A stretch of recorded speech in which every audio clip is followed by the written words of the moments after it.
नमस्कार, आदाब। Crime petrol dial 100 में आप सबका स्वागत है। कहते हैं कि घने बरगद की छांव में पौधे उगकर भी फलीभूत नहीं हो पाते, क्योंकि ऊंचा उठने के लिए सिर्फ मजबूत जड़ों की नहीं बल्कि खुले आसमान की भी जरूरत होती है। आज का ये केस 15 वर्षीय स्वीटी और उसकी मां निभा के उन जज्बात से जुड़ा है जो कुदरत की मार से नहीं बल्कि दुनियादारी के उस आकार से चोटिल हुए जहां पैसा, ममता और मासूमियत से ज्यादा कीमती मान लिया जाता है।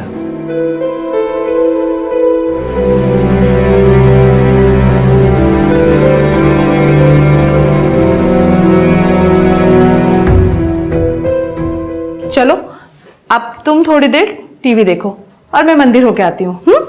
ये लो।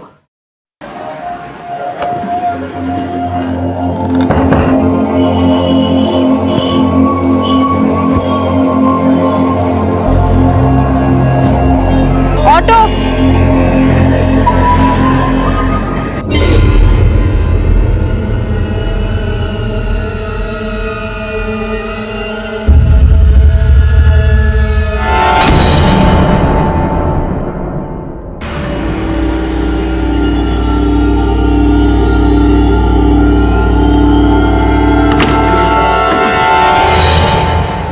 स्वीटी, व्हीलचेयर कहाँ गई?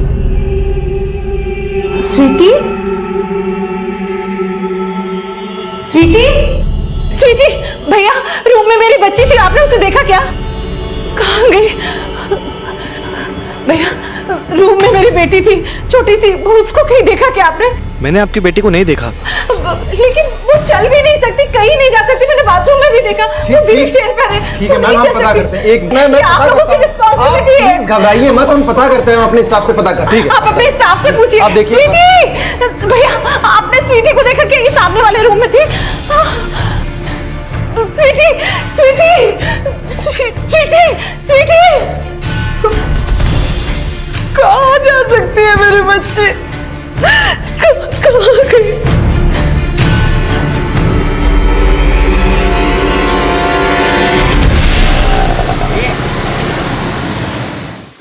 रोक दो भैया।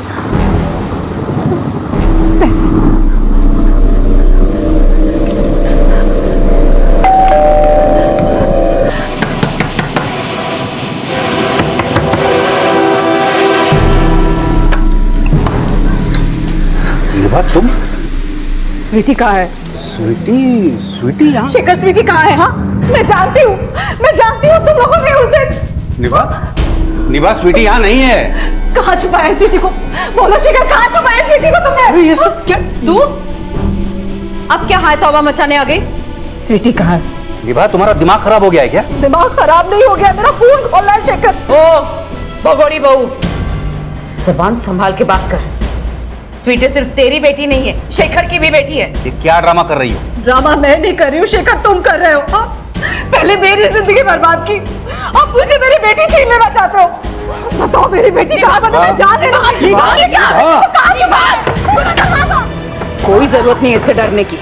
अभी पुलिस को बुलाती हूँ, जेल ही भेजती हूँ इसे।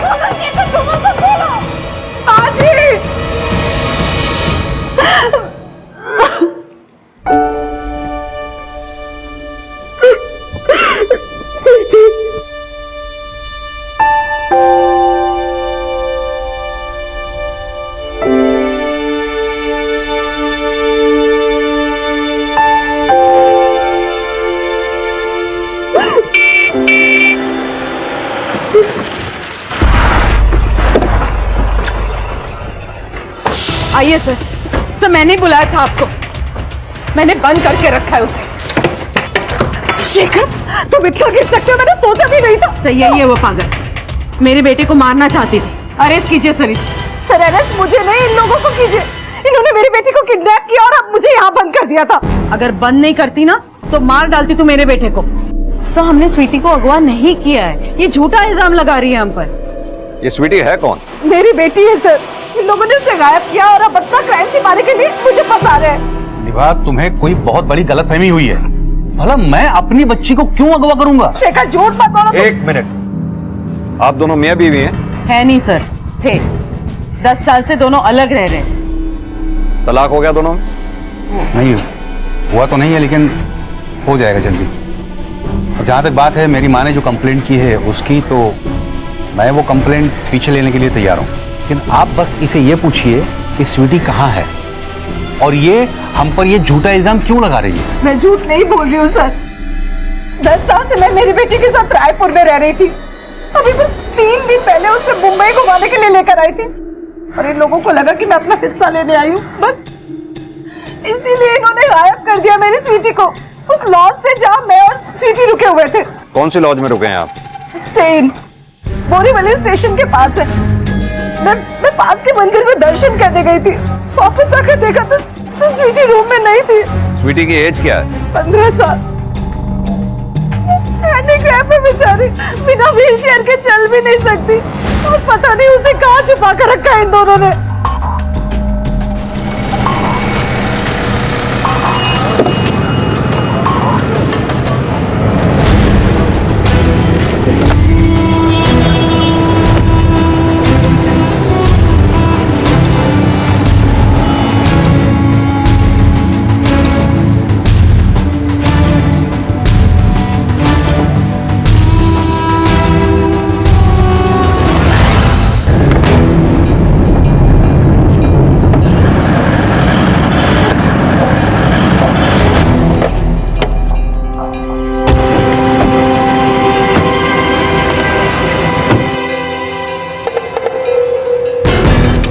जी सर, ये और इनकी बेटी 3 दिन से यहीं रह रहे हैं, लेकिन हमें नहीं पता है कि इनकी बेटी अचानक कहाँ चली गई। ये कह रही हैं इनकी बेटी चल नहीं सकती और आप कह रहे हैं कि वो खुद कहीं चली गई। नहीं, मेरा मतलब था सर कि वो व्हीलचेयर तो चला लेती है ना, फिर वो कहाँ चली गई हमें नहीं पता है। सर, जब मैं बाहर गई थी तो स्वीटी यहाँ पर बैठकर टीवी देख रही थी और उसकी व्हीलचेयर यहाँ पर रखी थी। क्या स्वीटी खुद बेड से उठ के व्हीलचेयर पे बैठ सकती थी? नहीं सर, बिना किसी की मदद के तो नहीं बैठ सकती। स्वीटी खुद कहीं नहीं जा सकती, लेकिन उसे कोई लेके तो जा सकता है ना। स्वीटी की मदर के एब्सेंस में कौन आया था स्वीटी के कमरे में जो उसे ले गया? सर, हमने तो ये ध्यान नहीं दिया। दिव्यांग लड़की अपनी व्हील चेयर पे पूरी लॉज में से होके गुजर गई और किसी ने देखा तक नहीं। नहीं सर, एग्जैक्टली क्या है कि ये इनका कमरा है और ये देखिए सर, ये रिसेप्शन है। बिल्कुल समय नहीं लगता यहाँ से जाने में, और कई बार ऐसा होता है कि रिसेप्शनिस्ट अपने डेस्क पर नहीं होता है। सीसीटीवी कहाँ लगाया हुआ? सर, सीसीटीवी तो नहीं लगाया है। तुम्हें मालूम है सीसीटीवी के एब्सेंस में तुम्हारे लॉज का लाइसेंस कैंसिल हो सकता है? सर मालूम है, लेकिन हमारे कस्टमर ही बहुत कम है सर। तो क्या इनकी बच्ची तो गायब हो गई ना? क्या समझा जाए? इनकी बच्ची के गायब होने में तुम लोगों का हाथ है? अरे नहीं नहीं सर, हम अपने कस्टमर को क्यों गायब करेंगे? अरे आप लोगों ने कुछ नहीं किया तो मेरी बेटी गायब कैसे हो गई यहाँ से? हमें क्या पता है सर। सर, हमें तो ये भी नहीं पता कि ये अपनी बेटी को यहाँ छोड़ के गई भी थी कि नहीं। मतलब आप कहना चाहते हैं कि मैं झूठ बोल रही हूँ?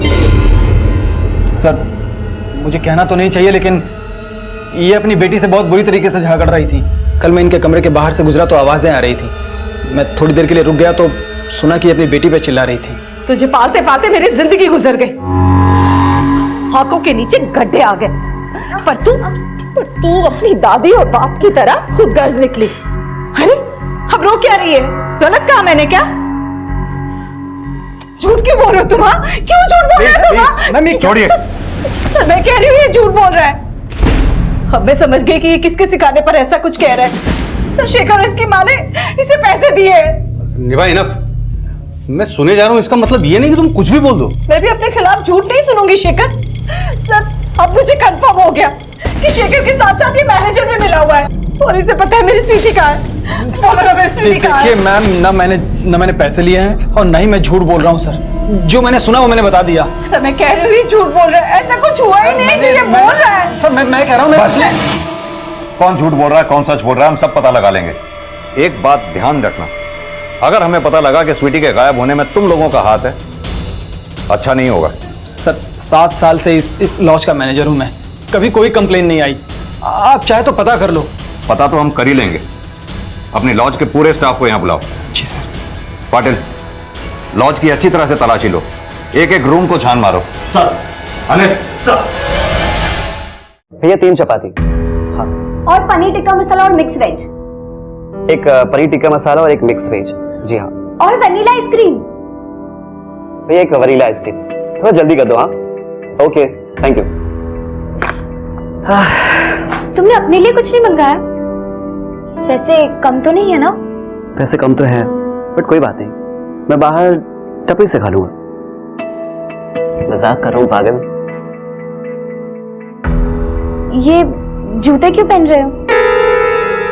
मुझे ना थोड़ा अर्जेंट काम से बाहर जाना पड़ेगा। आज रात तुम्हें अकेले रहना पड़ेगा। तुम मत जाओ, मुझे तुम्हारे बिना डर लगेगा। तुम तो कहती थी तुम तो बहुत स्ट्रांग हो। स्ट्रांग तो हूँ, लेकिन डर भी लगता है। आखिर हूँ तो लड़की ही ना। मुझे तो पता नहीं था कि तुम लड़की हो। नहीं पता था। सॉरी बोला ना।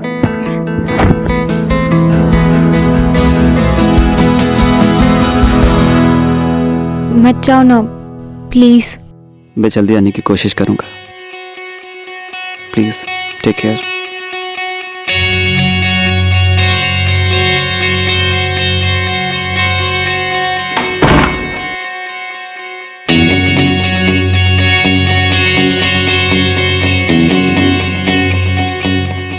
कोई तो होगा। सर, लॉज में स्वीटी का कोई लीड नहीं मिला। स्टाफ मेंबर से कोई क्लू? नहीं सर, लॉज के स्टाफ मेंबर अपने मैनेजर के खिलाफ कुछ नहीं बोल रहे हैं और ना ही किसी ने किसी संदिग्ध को स्वीटी को लॉज से बाहर ले जाते हुए देखा है। पाटिल, स्वीटी की व्हील चेयर का ना मिलना, उससे तो यही लगता है कि स्वीटी को उसकी मर्जी के साथ ही कहीं ले जाया गया, या फिर यह भी हो सकता है कि स्वीटी और उसकी व्हील चेयर दोनों को ही गायब किया गया हो। एक काम करो पाटिल, लॉज के मैनेजर और स्टाफ सबकी कुंडली निकालो, क्योंकि मुझे लगता है इन लोगों का कनेक्शन देह व्यापार से हो सकता है। सर, कहीं ऐसा तो नहीं कि स्वीटी के गायब होने में स्वीटी के फादर और दादी का ही हाथ हो? यह भी तो हो सकता है कि स्वीटी को गायब करने में स्वीटी की मां का ही हाथ हो, क्योंकि शेखर और उसकी मां ने भी तो स्वीटी की मां के खिलाफ ही बयान दिया था, और लॉज के मैनेजर ने भी स्वीटी की मां के खिलाफ ही बोला।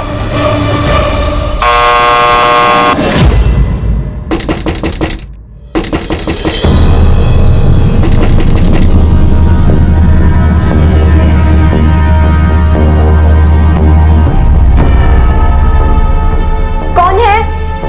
Room service.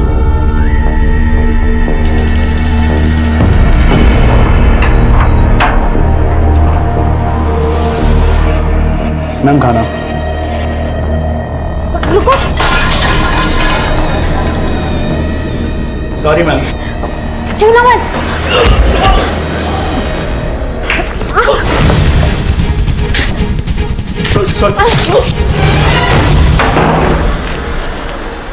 हमेशा व्हीलचेयर पर रहने वाली स्वीटी का अचानक एक लॉज से गायब हो जाना अभी तक तो रहस्य बना हुआ था, लेकिन वो लड़की कौन थी जो एक दूसरी लॉज से रूम सर्विस बॉय का मर्डर करके भाग गई थी?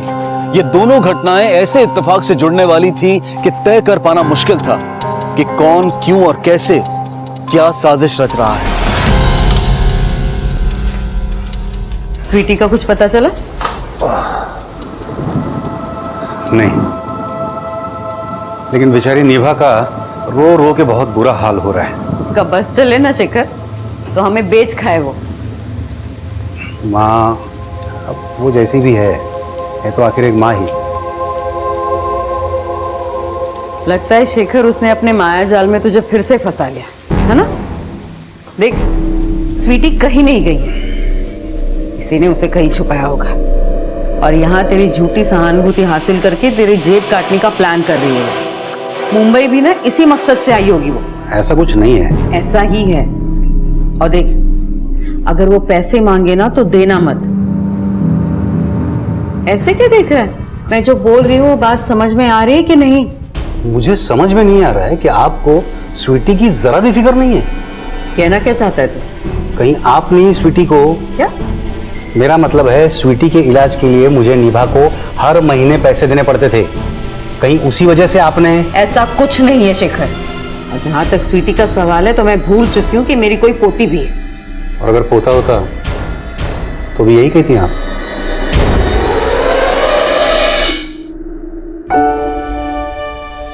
मम्मा, बोल बेटा। आपने कहा था दादी को पोता चाहिए था। एक बात पूछूं? पूछो। अगर मेरे आने से आपके पापा और दादी की लाइफ में प्रॉब्लम आनी थी तो अब मुझे भी पैदा नहीं करते। पता नहीं कि मैं माँ कैसी हूँ, पर इतना जरूर पता कि मैं तेरे बिना जी नहीं सकती, नहीं जी सकती। आइंदा से ऐसा कहना भी मत, सोचना भी मत, समझे? कभी नहीं।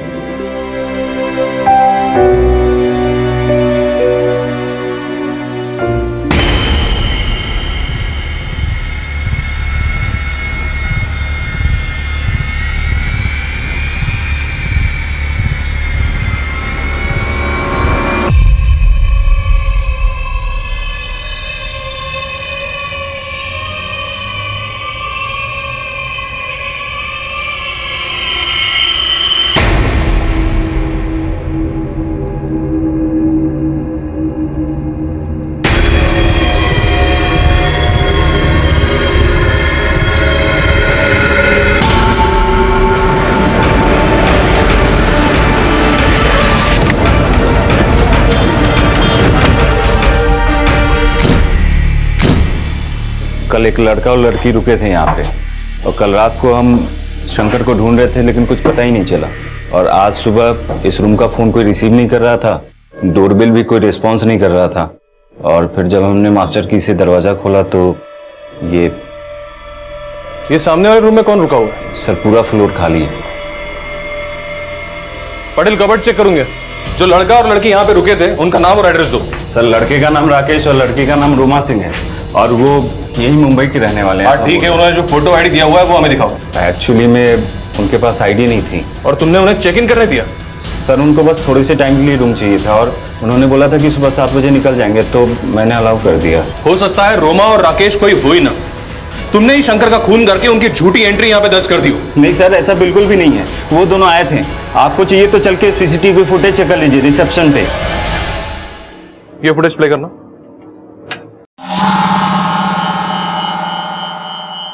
पॉज करो। इसका मतलब ये लड़का इस लड़की को यहाँ लेकर आया, और ये कैप और चश्मा इस लड़के ने उसकी आइडेंटिटी छुपाने के लिए पहना होगा। प्ले करो।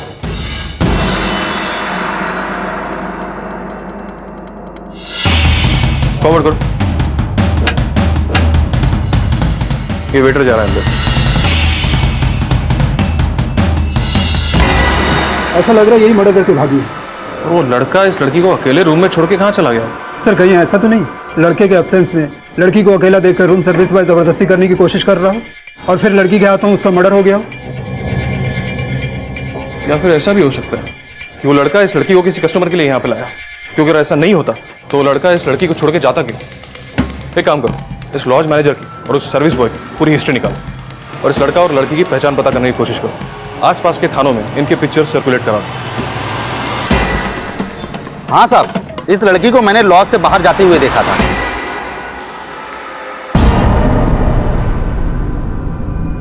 हाँ तो हो सकता है अनित स्वीटी स्टे इन लॉज के बाहर व्हील चेयर पे अकेले घूम रही थी, उसे किसी ने अकेले देखा और उसे किडनैप कर लिया। लेकिन सर पूछताछ में से कुछ सामने नहीं आया। पूछताछ जारी रखो, हो सकता है लीड मिले। सर कल मलाड के राजभोग लॉज में एक रूम सर्विस बॉय का मर्डर हुआ था। उसके मर्डर में ये लड़की सस्पेक्ट है। ये तो बिल्कुल स्वीटी जैसी लगती है, मामूली सा ही फर्क है। लेकिन उस लॉज में इस लड़की के साथ एक लड़के को भी देखा गया था। ये उसकी फोटो सर इन दोनों ने वहां पर कल दोपहर 3 बजे चेक इन किया था। इस लड़के ने वहां पर अपना नाम राकेश सिंह और लड़की ने रोमा सिंह लिखवाया था। जब स्वीटी ने अपना नाम बदल के रोमा सिंह लिखवाया है तो इस लड़के ने भी हो सकता है नाम गलत ही लिखवाया हो सकता है सर, लेकिन हमें बताया गया था कि स्वीटी बिना व्हील चेयर के नहीं चल सकती। अगर रोमा को स्वीटी माना जाए तो एक बात अटपटी है सर। क्या? इस लड़की रोमा को उस लॉज में दोनों पैरों से चलते हुए देखा गया है। पटेल, रोमा और स्वीटी का एक दूसरे से चेहरा मिलना और रोमा का उसी दिन लॉज में चेक इन करना जिस दिन स्वीटी गायब हुई थी, इत्तेफाक तो नहीं हो सकता। जरूर कुछ ऐसा है जो हमसे छिपाया जा रहा है। इस स्वीटी के माँ बाप को बुलाओ। सर पिछले 12 साल से स्वीटी के पैर खराब हैं और आप कह रहे हैं कि मैं झूठ बोल रही हूँ। ऐसा क्या हुआ था स्वीटी के पैरों में जो वो चल नहीं सकती? जब वो 3 साल की थी उसके पैरों पर अलमारी गिर गई थी, तब से उसके पैर खराब है। हाँ ये सच है कि स्वीटी चल नहीं सकती थी, लेकिन आपको ऐसा क्यों लग रहा है कि इसमें कुछ झूठ है? क्योंकि ये लड़की कल रात राजभोग लॉज में अपने दोनों पैरों पर चलती हुई देखी गई। और इतना ही नहीं, लॉज के रूम सर्विस बॉय का इसने कत्ल किया और कत्ल करके भाग गई। सर आपको किसने कहा कि ये स्वीटी है? क्योंकि इसकी शक्ल स्वीटी से मिलती है। सर माना कि दोनों की शक्लें मिल रही है, लेकिन ये स्वीटी नहीं है। जरा गौर से देखिए, अगर ये स्वीटी नहीं है तो फिर कौन है जो मर्डर करके भाग गई? मुझे क्या पता सर, जब स्वीटी चल ही नहीं सकती तो वो किसी का मर्डर करके भाग कैसे सकती है? फिर तो आप इसे भी नहीं पहचानती होंगी कि ये कौन है। ये क्या है सर? मैं यहाँ मेरी बेटी के लिए परेशान हूँ और आप किसी का भी फोटो दिखाकर कह रहे हैं कि मेरी बेटी किसी का मर्डर करके भाग गई है। आप हमसे कुछ छिपा तो नहीं रही ना? नहीं सर, देखिए कुछ गलतफहमी हो रही है। सर स्वीटी दिव्यांग है लेकिन साथ में भोली भी है, और ऐसी बच्ची किसी का मर्डर कैसे कर सकती है?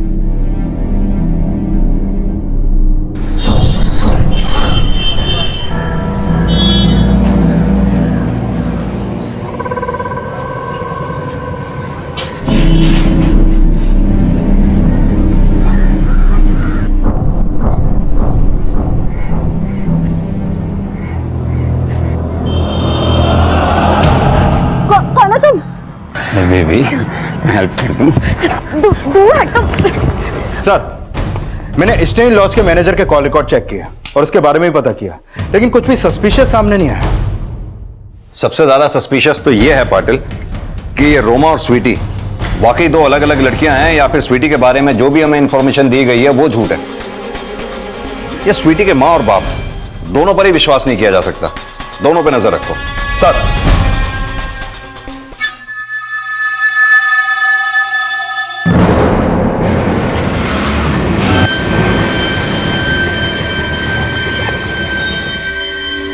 हाँ साहब, साहब यही वो लड़की है जो मुझे मार के भागी है। साहब मुझे तो एकदम पागल लगी है। पागल क्यों? साहब जब मैं सुबह गैराज पे आया तो गाड़ी के पीछे सोई हुई थी। मैंने पूछा कौन हो, तो सब कुछ बोली नहीं, सीधा स्पैनर उठाया, सर पे मारा और भाग गई।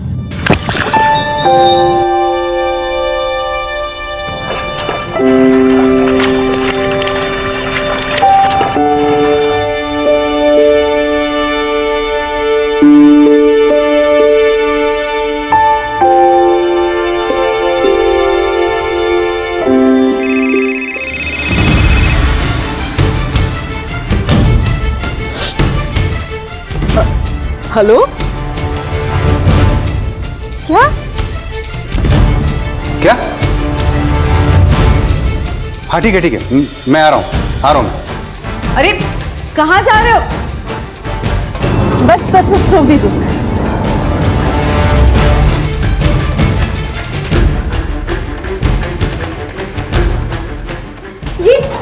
ये कर क्या रहे हैं आप लोग? तलाशी ले रहे हैं। तलाशी? आप ऐसे कैसे मेरा सामान छू सकते हैं? क्योंकि हमें यकीन है कि वो लड़की स्वीटी ही थी जो राजभोग लॉज से मर्डर करके भाग गई थी। सर आप फिर से ये सब? जी हाँ, फिर से, क्योंकि उसने फिर से एक आदमी को घायल किया और वहां से भाग गई। सर हमने कितनी बार कहा थी स्वीटी चल नहीं सकती है, फिर भी आप बार बार वो भाग गई कहे जा रहे हैं। आपके पास कोई प्रूफ है कि स्वीटी चल नहीं सकती? प्रूफ चाहिए ना आपको? जी देती हूँ प्रूफ। ये देखिए उसकी मेडिकल रिपोर्ट्स, देखिए। सर इन रिपोर्ट्स के मुताबिक स्वीटी ना सिर्फ चल नहीं पाती होगी, बल्कि उसकी बॉडी में और भी कई सारे कॉम्प्लिकेशंस हैं। उससे पहले अस्थमा की बीमारी भी रह चुकी है, किडनी में माइलस्टोन भी ट्रेस किया गया था, और हाँ माइग्रेन भी है उसे। Thank you doctor. स्वीटी के मेडिकल रिकॉर्ड्स ये इशारा कर रहे थे कि स्वीटी के माता पिता ने स्वीटी के बारे में जो कुछ भी बताया था वो सच था, लेकिन ये यकीन कर पाना भी नामुमकिन था कि एक आदमी की हत्या और एक आदमी को बुरी तरह से घायल करके भागने वाली लड़की स्वीटी नहीं कोई और थी। अगर वो लड़की स्वीटी नहीं थी तो फिर कौन थी, और उसके द्वारा किए गए अपराध और स्वीटी की गुमशुदगी का असल भेद क्या था? क्या स्वीटी के माता पिता पुलिस को गुमराह कर रहे थे या फिर वो खुद गुमराह हो रहे थे? आप हमारी बच्ची को ढूंढने के बजाय हम ही लोगों से पूछताछ कर रही हैं। आपकी बच्ची को ढूंढने के लिए ही ये पूछताछ हो रही है। आप लोग जो भी जानते हैं साफ साफ बताइए, नहीं तो हो सकता है आपकी बच्ची की जान को खतरा हो।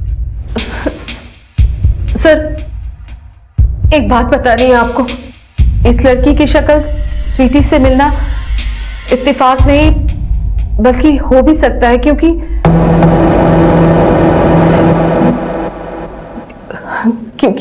क्योंकि एक बात है जो मैंने आज तक किसी को नहीं बताई। कौन सी बात? 15 साल पहले मैंने जुड़वा बेटियों को जन्म दिया था। मतलब आप ये कहना चाहती हैं कि 15 साल पहले आपने जुड़वा बच्चियों को जन्म दिया और ये बात आपके पति को ही नहीं पता? मेरी डिलीवरी मायके में हुई थी, रायपुर में।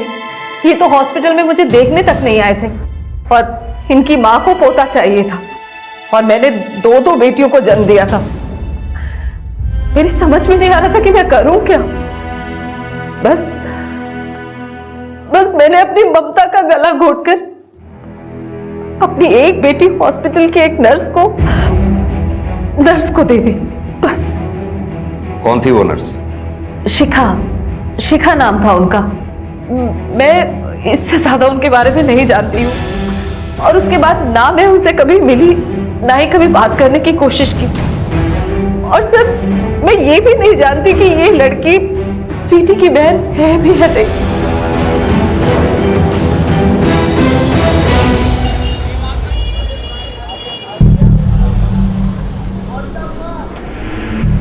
रुक रुक रुक रुक रुक, चोर कहाँ भाग गई? चुप, रुक रुक, कहाँ रही है? मुंह से के भाग गया। चुप। तेरी तो। सर क्या लगता है स्वीटी की माँ ने कोई गुगली फेंकी या वाकई में उसको जुड़वा बेटियां हुई थी?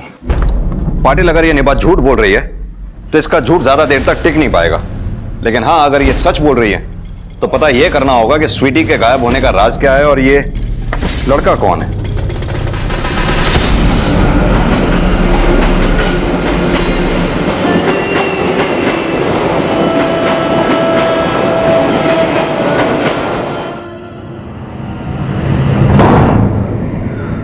तुमने इतनी बड़ी बात मुझसे छुपाई निभा?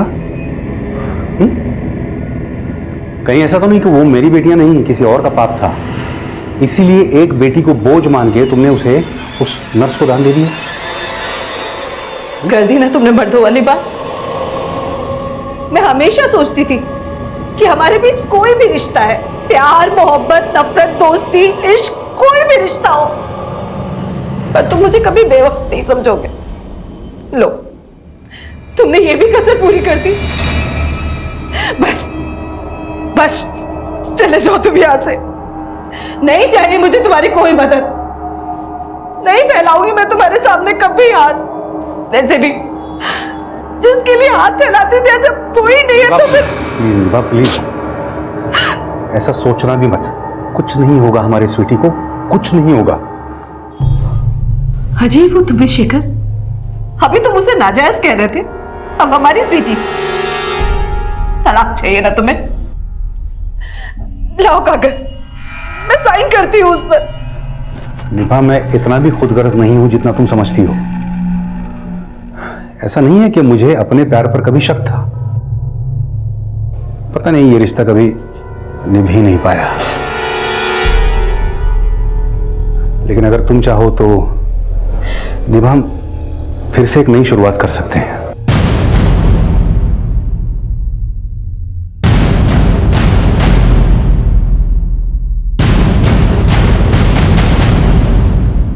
अगर ये लड़की वाकई में स्वीटी की जुड़वा बहन थी तो सवाल ये उठ रहे थे कि स्वीटी अब तक कहां थी। अगर स्वीटी की मां का बयान सच था तो इसका प्रमाण क्या था, और अगर वो झूठ बोल रही थी तो इसके पीछे एक मां का मकसद क्या था। इस केस में फिलहाल कोई स्ट्रॉन्ग थ्योरी नहीं बन पा रही थी, और उस लड़की द्वारा की गई एक और घटना के बाद अब तक सामने आए सभी केसेस बोरीवली पुलिस को सौंप दिए गए। हाँ अनिल, बोलो। सर, जिस दिन स्वीटी गायब हुई थी उस दिन एक भंगार वाले को एक व्हीलचेयर रोड पे पड़ी मिली। सर, मैंने कंफर्म किया है कि वो व्हीलचेयर स्वीटी की ही है। भंगार वाले को जहां वो व्हीलचेयर मिली थी उस जगह का लैंडमार्क या एड्रेस मुझे एसएमएस कर दो, हम वहां पहुंच रहे हैं। Okay sir.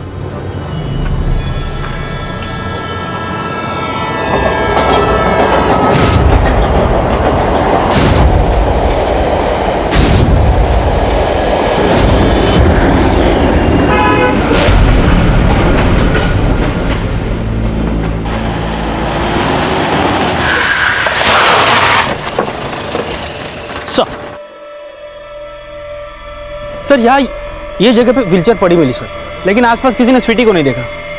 सर ये जगह स्टे इन लॉ से ज़्यादा दूर नहीं है। सर अगर मान लिया जाए कि स्वीटी की बहन रोमा और उस लड़के राकेश ने मिलकर स्वीटी को किडनैप किया है, तो किडनैपिंग जरूर यहीं पर हुई होगी।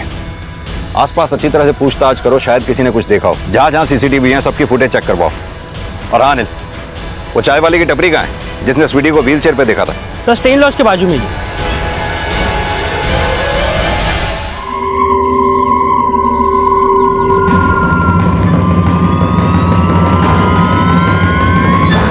साहब, ये तो व्हीलचेयर वाली वो उस दिव्यांग लड़की जैसी दिखती है। इसे कहीं देखा आसपास? नहीं साहब। और इसको? ये तो कुछ देखा देखा सा लग रहा है। इससे कुछ मिलता जुलता सा। यहाँ पर रोज दुकान पर आता था और चाय पीता था साहब, और लगातार उस तरफ देखता रहता था साहब।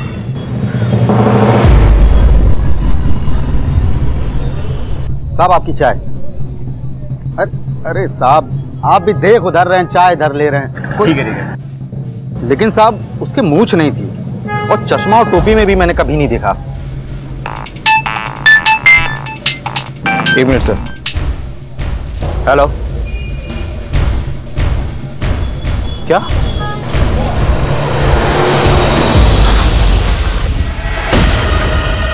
सर ऊपर।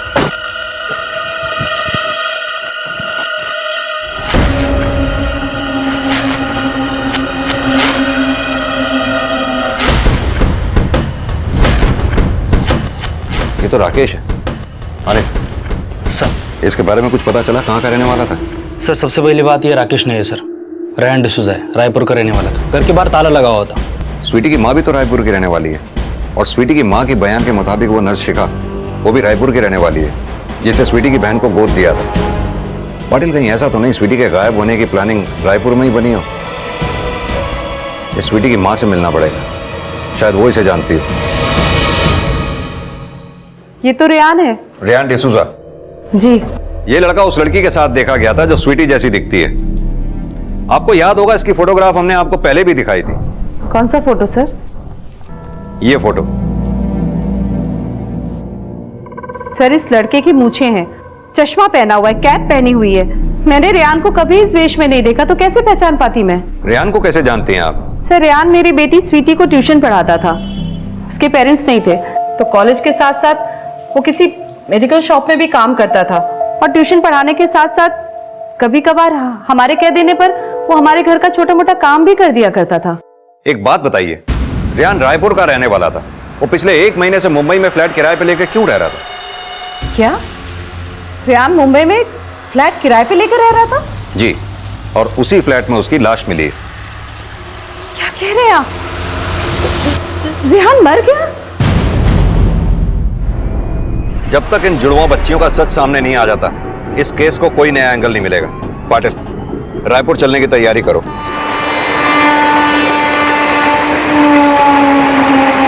इस केस में आगे बढ़ने से पहले पुलिस निभा के उस बयान की पुष्टि करना चाहती थी जिसमें उसने कहा था कि उसने स्वीटी की जुड़वा बहन को रायपुर के एक हॉस्पिटल की नर्स शिखा को गोद दे दिया था। लेकिन जब पुलिस रायपुर पहुंची तो पता चला कि जिस हॉस्पिटल का नाम निभा ने उन्हें बताया था वो हॉस्पिटल सालों पहले ही बंद हो चुका था, पर पुलिस ने जल्द ही उस नर्स शिखा का पता लगा लिया। ये निभा बस की फोटोग्राफ है, इसे जानती हैं आप? नहीं, मैं नहीं जानती इसे। लेकिन इसका कहना था कि इसकी डिलीवरी आप ही ने की थी। सर मैंने तो कईयों की डिलीवरी की है, अब हर किसी की मैं थोड़ी ना याद रखूंगी, और मुझे नहीं पता कि इसकी जुड़वा लड़की हुई थी या नहीं, पर इसकी तो क्या, मैंने किसी से भी किसी की बेटी गोद नहीं ली है।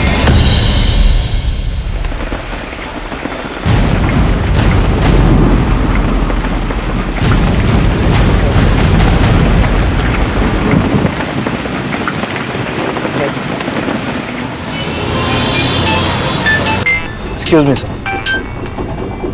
हेलो। अरे दरवाजा खोलो, क्या चल रहा है अंदर? खोलो।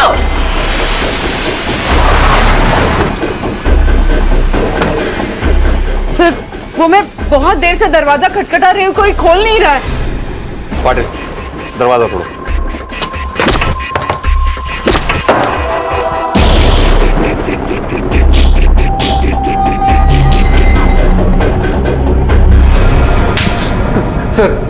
सर मैंने निभा को नहीं मारा है सर। नहीं मारा तो फिर चाकू तुम्हारे हाथ में क्यों था? सर मैं बाहर से घर लौटा तो दरवाजा कोई खोल नहीं रहा था, इसलिए मैंने जब अपनी चाबी से दरवाजा खोला तो निभा खून में लथपथ पड़ी।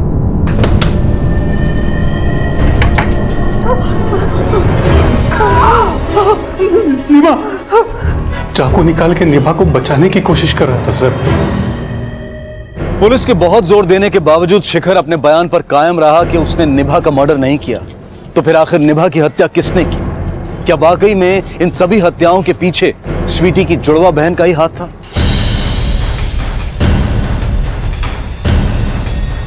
पाटिल, जो औरत जुड़वा बच्चियों की झूठी कहानी बना सकती है वो औरत झूठी मेडिकल रिपोर्ट भी बनवा सकती है। पाटिल, मुझे लगता है कि हमें फिर से रायपुर जाना पड़ेगा। सर जो मेडिकल रिपोर्ट हमें दिखाई गई थी उससे तो साफ है कि स्वीटी चल ही नहीं सकती है। हमें उस हॉस्पिटल से डेटा निकलवाना होगा जहां निभा की डिलीवरी हुई थी, तभी इन जुड़वा बच्चियों का सच सामने आ पाएगा। और उससे पहले उस मेडिकल शॉप पर भी चलना होगा जहां रेहान काम किया करता था।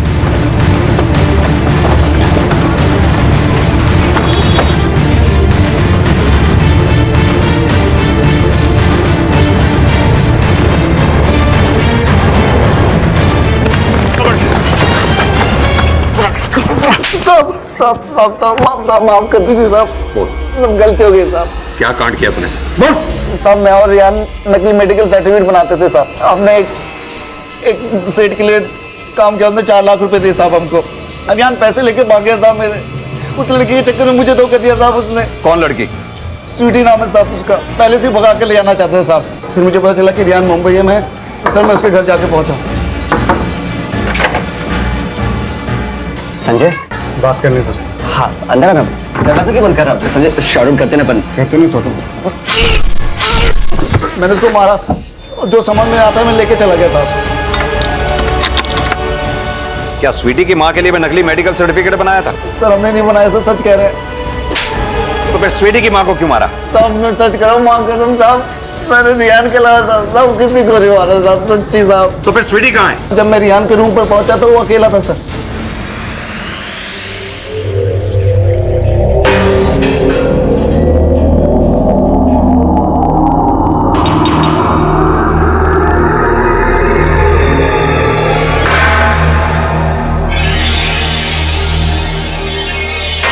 सर ये निभा की डिलीवरी रिपोर्ट। निभा की जुड़वा नहीं, एक ही बेटी पैदा हुई थी और जो मेडिकल रिपोर्ट हमें दिखाई गई थी वो झूठी थी।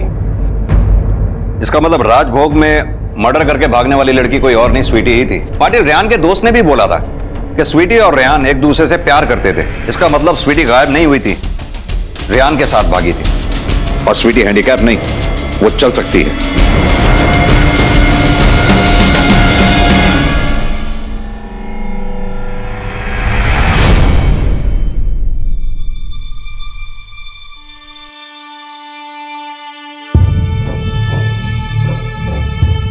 अगर स्वीटी रेहान के साथ भागी थी तो फिर रेहान स्वीटी को लॉज में अकेले छोड़कर क्यों गया? और स्वीटी की मां निभा के मर्डर का क्या राज है? क्या निभा ये जानती थी कि स्वीटी चल सकती है?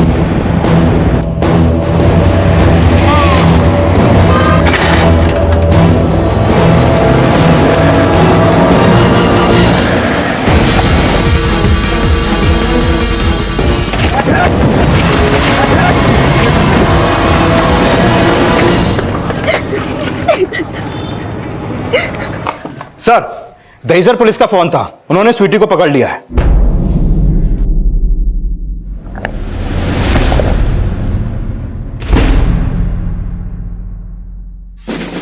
जब मैं 3 साल की थी तब एक एक्सीडेंट हुआ था जिसमें घर में रखी पुरानी अलमारी मेरे पैर पर गिर गई।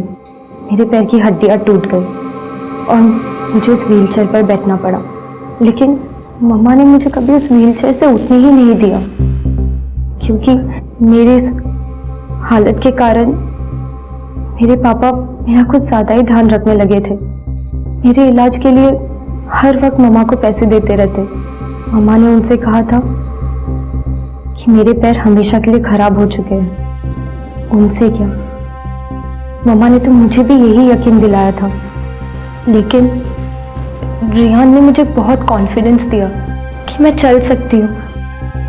और जब मैं अपने पैरों पर खड़ी हुई तब मम्मा घर आई और मुझे पहली बार अपने पैरों पर खड़े होते हुए देखा।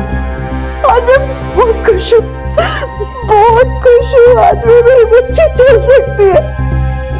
मैं ना तेरे पापा को फोन करती हूँ। क्या हुआ मम्मा? स्वीटी, अगर तेरे पापा हर महीने पैसे नहीं भेजेंगे तो घर का खर्चा कैसे चलेगा? और थोड़े दिनों में वो तलाक दे देंगे मुझे। हम पापा को नहीं बताएंगे कि मैं चल सकती हूँ। स्वीटी, स्वीटी, मेरी मम्मा बहुत सेल्फिश थी। वो बस पैसों के लिए मेरा इस्तेमाल कर रही थी।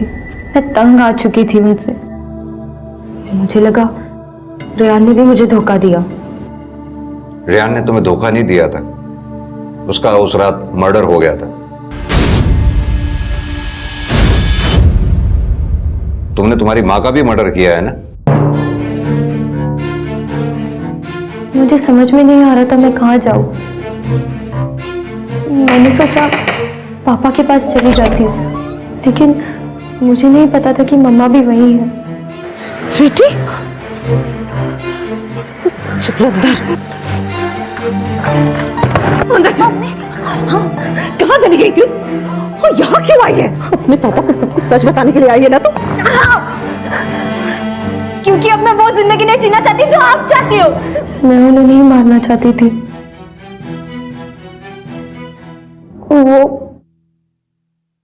वो मुझे मारना चाहती थी।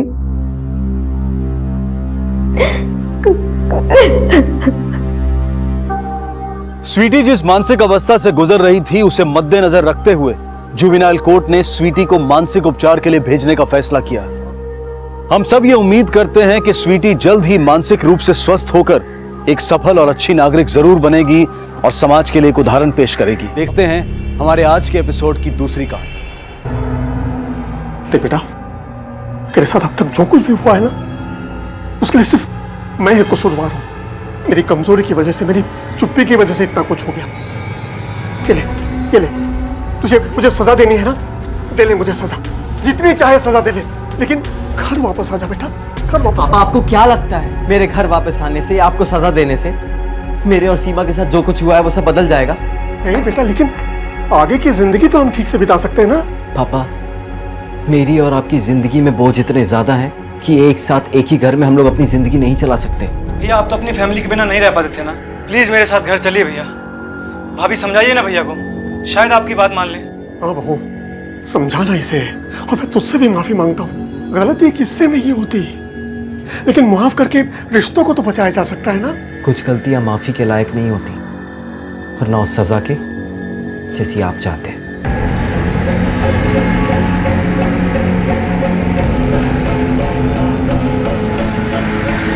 केशव अपने टूटे हुए परिवार को जोड़ना चाहते थे, अपने बेटे और बहू को साथ घर ले जाना चाहते थे। आखिर इस परिवार में ऐसा क्या हुआ था कि एक बाप अपने बेटे को वापस पाने के लिए अपना आत्मसम्मान भी खोने को तैयार था?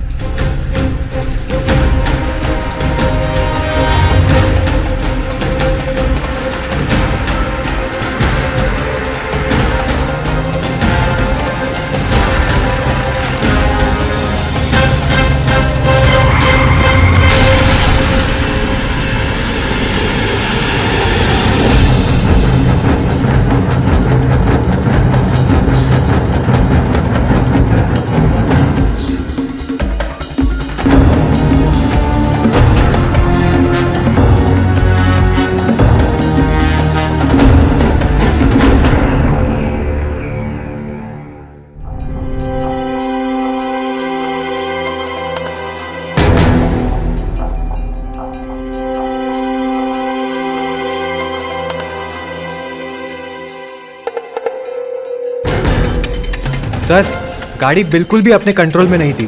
पता नहीं सर, चलते चलते अचानक से रॉन्ग साइड पर आ गई। ये तो उनकी किस्मत अच्छी थी कि टेम्पो से टकराने से बच गई। ठीक है, पीछे आओ, 1 मिनट। तुषार, गाड़ी में सिर्फ 2 डेंट हैं। एक्सीडेंट का इम्पैक्ट इतना स्ट्रांग नहीं कि इनकी मौत हो सके। सर, गाड़ी के अंदर कोई भी जिंदा नहीं बचा। सर, बाहर से किसी को कोई चोट भी नहीं लगी। सर, मुझे तो ये देख के मौत की वजह एक्सीडेंट नहीं लगती। गाड़ी में ना तो कोई स्ट्रगल हुआ है, ना ये लूटपाट का केस है। सर, ऐसा भी तो हो सकता है किसी ने जहर देकर सबको मार दिया। Not possible. तुम एक काम करो, ये बॉडीज को पोस्टमार्टम के लिए भेजो, ठीक है? और फॉरेंसिक को इन्फॉर्म करो सर। और ये गाड़ी को पुलिस स्टेशन लेकर आओ। सर, गाड़ी के अंदर से मोबाइल फोन और पर्स मिला। इसमें जरूर उनकी फैमिली के नंबर होंगे। तुम एक काम करो, नंबर निकालो और इन्फॉर्म करो उनको, ठीक है?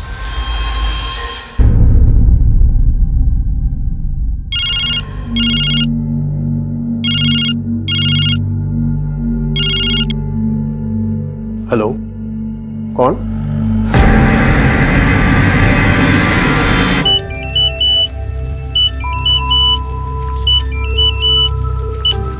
हेलो, हाँ मैं तन्मय बोल रहा हूँ। आपको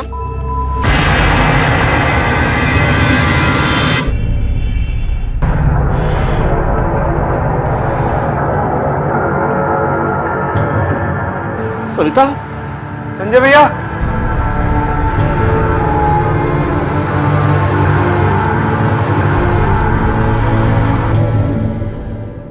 देखिए, इस मौत की क्या वजह है ये हमें पोस्टमार्टम रिपोर्ट के आने के बाद ही मालूम पड़ेगा। लेकिन हमारी इन्वेस्टिगेशन के हिसाब से जो हमने स्टडी किया है वो ये है कि ये सिर्फ एक रोड एक्सीडेंट नहीं है। एक बात बताइए, आपका कोई दुश्मन है या फिर आप किसी पे शक करते हैं? नहीं सर, हमारी तो एक छोटी सी ऑटो पार्ट्स की दुकान है। हमारी किसी से कोई दुश्मनी नहीं है सर। हम तो हमारे बेटे संजय की शादी की तैयारी में लगे थे सर। 2 हफ्ते बाद उसकी शादी थी। जी हाँ सर, और इसी सिलसिले में संजय भैया और माँ हमारी होने वाली भाभी और उनकी माँ को लेकर गुना से भोपाल आ रहे थे सर। क्यों? सर हम चाहते थे कि हमारी बहू की शादी की खरीदारी हम उसकी पसंद से ही करें, इसीलिए उन्हें भोपाल ले आ रहे थे सर। इसका मतलब यह है कि आप लोग गुना से भोपाल ट्रैवल कर रहे थे और यह हादसा गुना से 3 घंटे के बाद में हुआ। केशव जी, आपके सिर्फ 2 ही बेटे या? नहीं सर, हमारा एक और बेटा है, राकेश। वो अपनी पत्नी के साथ पुराने भोपाल में रहता है। तो आपने उसे खबर करने की कोशिश नहीं की? नहीं सर, अभी अभी तो आप लोगों का फोन आया और हम भागते हुए यहाँ चले आए। सर आखिर किसने किया होगा सर ये? देखिए, किसने किया, कैसे हो, ये हम पता लगाने की कोशिश कर रहे हैं। एक बार काजल की फैमिली गुना से यहाँ आ जाती है तो हमें सारी पिक्चर क्लियर हो जाएगी।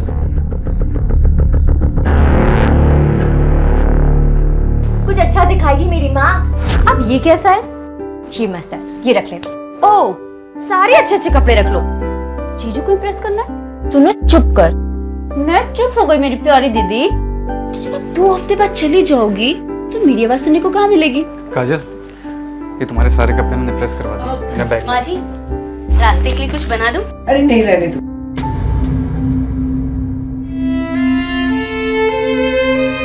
अरे क्या हुआ? आप रो रहे हैं? नहीं नहीं। अरे काजल जाने वाली है ना, ये सोचकर ही इसका दिल भर रहा है। भैया, मैं शॉपिंग के लिए जा रही हूँ। बधाई थोड़ी ना मेरी।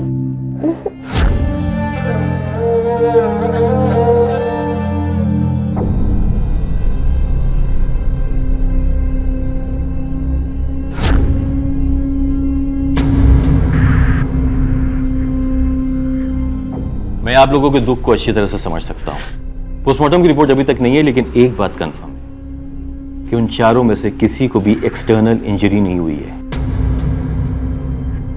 और हमें ये शक है कि ये सिर्फ एक रोड एक्सीडेंट नहीं है। आप लोग बता सकते हैं कि वो कौन इंसान है जो आपकी फैमिली को मारना चाहता है? सर ऐसा तो कोई भी नहीं है सर। किसी से कोई झगड़ा नहीं था और घर में छोटी मोटी बातें तो चलती रहती है सर। उसके लिए कोई किसी की जान तो नहीं ले लेता ना सर। 2 हफ्ते बाद दीदी की शादी थी, घर में सब बहुत खुश थे और अब ये हो गया।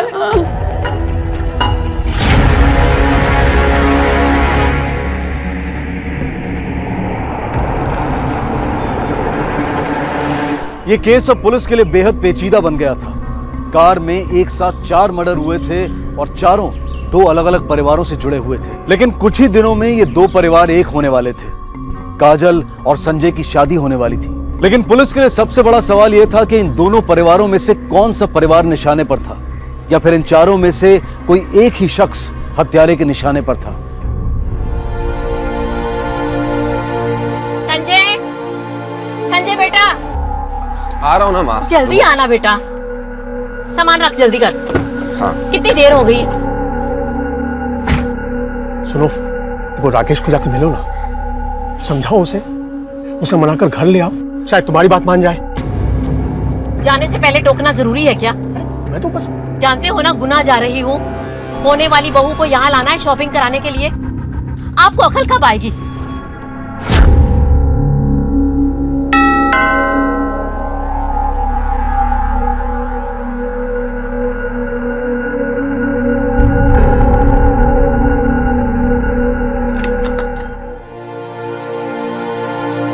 तुम तेरी माँ जो जीते जी ने कर पाई, उसके जाने के बाद हो गया।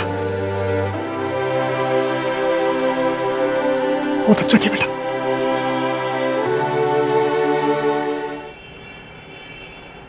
सर, गुना पुलिस को तन्मय के परिवार के बारे में ऐसा कुछ भी नहीं मिला जिससे उन लोगों पर शक किया जा सके। लेकिन संजय के फैमिली में ऐसे कई राज छिपे हैं जो अभी तक पूरी तरह से सामने नहीं आए। किसी बाहरी से भी दुश्मनी का कोई एंगल सामने नहीं आया है। इससे साफ जाहिर है कि हत्यारा जो है वो संजय के परिवार का ही है। सर, ऐसा भी तो हो सकता है कि काजल और संजय को कोई मारने आया था, लेकिन साथ में माँ बैठी थी तो वो भी मारे गए। सर, इन 4 लोगों की पोस्टमार्टम और फॉरेंसिक रिपोर्ट है। ये देखो तुषार, ये पोस्टमार्टम रिपोर्ट साफ कहती है गाड़ी में जो पीने का पानी मिला उसके अंदर नींद की गोली मिलाई गई। गाड़ी में जितने भी लोग बैठे थे उनकी मौत दम घुटने की वजह से हुई, क्योंकि गाड़ी के अंदर कार्बन मोनोऑक्साइड गैस लीक हो रहा था। हमें क्राइम सीन पे ये पता नहीं चला क्योंकि ये एक ऑर्डरलेस गैस है। Sir if I am not wrong, ये गैस तो कार के एसी लीक होने पे बनती है। इसका मतलब ये है कि गाड़ी के साथ किसी ने छेड़छाड़ की। अब मुझे यकीन हो गया कि ये एक मर्डर ही है। लेकिन सर एक बात समझ में नहीं आ रही, अगर ये मर्डर ही है तो विक्टिम तो दो अलग अलग शहर से हैं, दो अलग अलग परिवार से हैं, सबको एक साथ मारने की कोशिश कोई क्यों करेगा? तो शायद टारगेट एक ही परिवार होगा, बाकी लोग जो मरे हैं वो गलत वक्त पर उनके साथ में थे। सर ऐसा भी तो हो सकता है कि टारगेट कोई एक था, लेकिन सब एक साथ थे तो सब मारे गए। But possible. तुम एक काम करो, किसी अच्छे से मैकेनिक को बुला के गाड़ी चेक करवाओ, खासकर उसका एसी।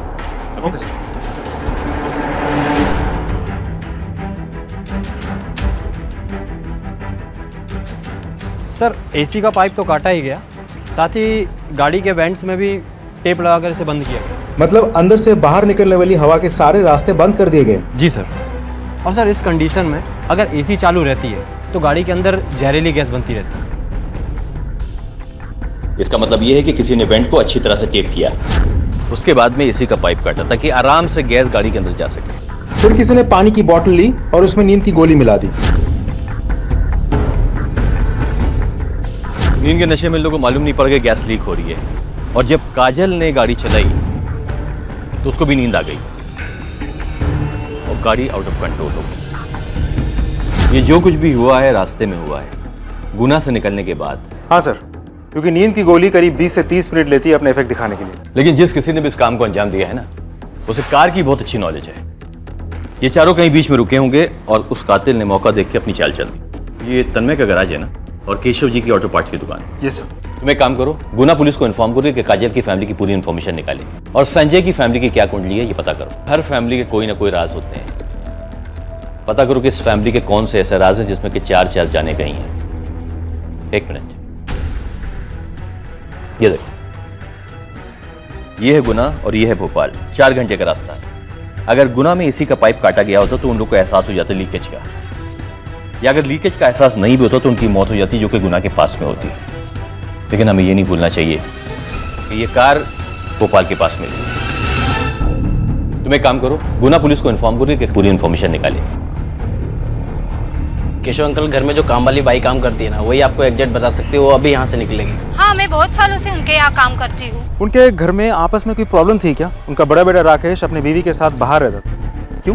पता नहीं साहब, सही कारण तो नहीं पता, लेकिन माँ बेटी की वजह से राकेश भैया और उनकी बीवी अलग रहती थी। हाँ सर, भाई गैराज चलाता है और भाइयों बहनों में बड़ा प्यार था। भाभी थोड़ी स्वार्थी है, बस अपने ही बारे में सोचती है। केशव जी के फैमिली में आपस में रिश्ते कैसे थे? मुझे आइडिया नहीं, मैं घर पे आते जाते नहीं था। ये सास बहू में कभी किसी बात को लेकर कोई झगड़ा हुआ क्या? सर थोड़ी बहुत खटपट होती थी, वैसा तो सभी के घर में होता ही। ये दोनों बहनों का किसी से कोई चक्कर वगैरह कुछ? नहीं सर, होगा तो भी मुझे पता नहीं, लेकिन दोनों बहनें बहुत अच्छी थी। नहीं सर, मेरी उन लोगों से कोई बात नहीं हुई। मुझे नहीं पता अगर उन लोग कहीं रुके भी हो तो। आप लोगों की भी संजय से या अपनी माँ से कोई बात नहीं हुई? नहीं सर। राकेश जी आप भोपाल में ही रहते हैं, फिर भी घर वालों से अलग रहते हैं, ऐसा क्यों? सर वो मैंने अभी अभी नई कपड़ों की दुकान खोली है, तो यहाँ से आने जाने में टाइम लगता था, इसलिए हम दोनों वहाँ शिफ्ट हो गए। गुना से भोपाल 4 घंटे का सफर है, रास्ते में कहीं रुके तो होंगे वो लोग? आप लोगों को कुछ पता है? हाँ, मेरी बात हुई थी माँ जी से, उन्होंने बताया कि विदिशा के पास कोई वेज रेस्टोरेंट में रुके थे। रेस्टोरेंट का नाम बताया था? नहीं, ना तो रेस्टोरेंट का नाम बताया और ना ही मैंने पूछा। पर सर इन सबसे उनकी मौत का क्या लेना देना? बहुत कुछ लेना देना है। भोपाल पुलिस से पता चला है कि कार के एसी पाइप को कट किया गया था, सारे वेंट्स बंद किए गए थे, जिसकी वजह से उनकी मौत हुई थी। लेकिन इससे तो सर गाड़ी में जहरीली गैस फैल जाएगी। अच्छा, तुम्हें इतनी नॉलेज कैसे है? सर गैराज चलाता हूँ, इतना तो पता ही हो। पर सर उस दिन संजय जीजू की कार घर के बाहर पार्क थी, तो बाहर से आके कोई एसी का पाइप कैसे? देखिए, गाड़ी के साथ जो भी छेड़छाड़ हुई है वो रेस्टोरेंट के आसपास ही हुई होगी, यहाँ नहीं। मोहन, भोपाल पुलिस को खबर करो कि वो लोग विदिशा के पास किसी वेज रेस्टोरेंट पे रुके हुए थे।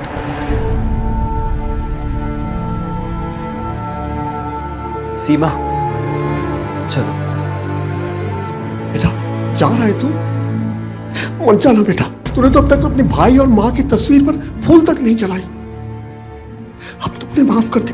पापा, ये दिखावे के लिए चौथे की रस्म करके उनकी तस्वीरों पे फूल चढ़ा के आपको क्या लगता है जो कुछ हुआ इसको बदला जा सकता है? राकेश, अगर बदला नहीं जा सकता तो फिर हम यहाँ खड़े क्यों हैं? क्यों हम बीती बातों को नहीं भूल सकते? अगर तुम भूल सकती हो तो रहो यहाँ पे, मैं नहीं रह सकता। भैया रुक जाइए। रुक जाओ ना बेटा। बेटा राकेश,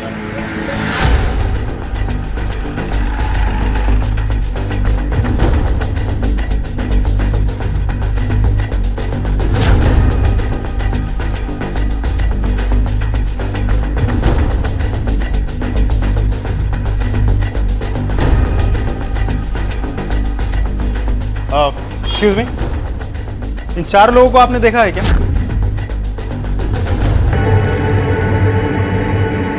एक मिनट मुझे देना। हाँ साहब, मैंने देखा है, ये खाना खाने के लिए आए थे यहाँ पे। ये लोग इस कार में बैठ के यहाँ आए थे और इस कार के साथ छेड़छाड़ की गई है। किसी ने एसी का पाइप काट दिया, सारे वेंट्स क्लोज कर दिए। तुम लोगों में से किसी ने भी इस गाड़ी की तरफ किसी को जाते हुए देखा था? नहीं सर, नहीं देखा। देखिए, इस कार के अंदर से हमें पानी की बोतल मिली, तो ऐसा भी हो सकता है कि पानी की बोतल्स आपकी इस रेस्टोरेंट से खरीदी गई हो। सर, जहाँ तक मुझे याद आता है कि हाँ, ये लड़की थी, इसी ने पानी की बोतल खरीदी थी साहब। एक्सक्यूज मी जी। अब पानी की बोतल। जी देता हूँ।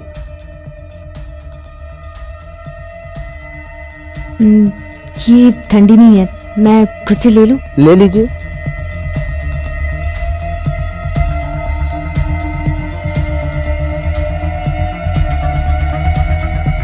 पानी में नींद की गोली मिलाई गई थी। सर, यहाँ से तो सिल्ड पैक ही लिया था, उसके बाद वो बाहर चली गई अपनी गाड़ी की तरफ, और गाड़ी में उसने पानी रखा और फिर वापस भी आ गई थी यहाँ। इन 4 लोगों को छोड़कर किसी और को गाड़ी की तरफ जाते हुए देखा था? गाड़ी के आसपास जाके पानी की बोतल में कुछ मिलाते हुए देखा था? नहीं सर, नहीं देखा हम लोगों ने। ठीक, थैंक यू।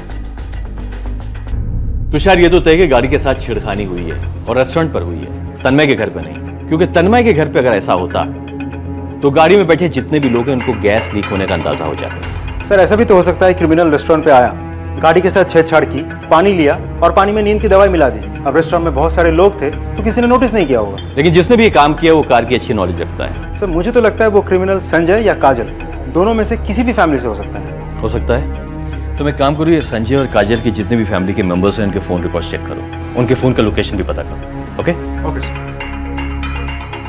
क्या पक रही है तुम? तुम्हारा दिमाग तो ठिकाने पर है? ऐसी बातें करके तुम मुझे फांसी लगवाना चाहती हो? मैं तो बस ऐसे ही बोल रही थी। ऐसे ही?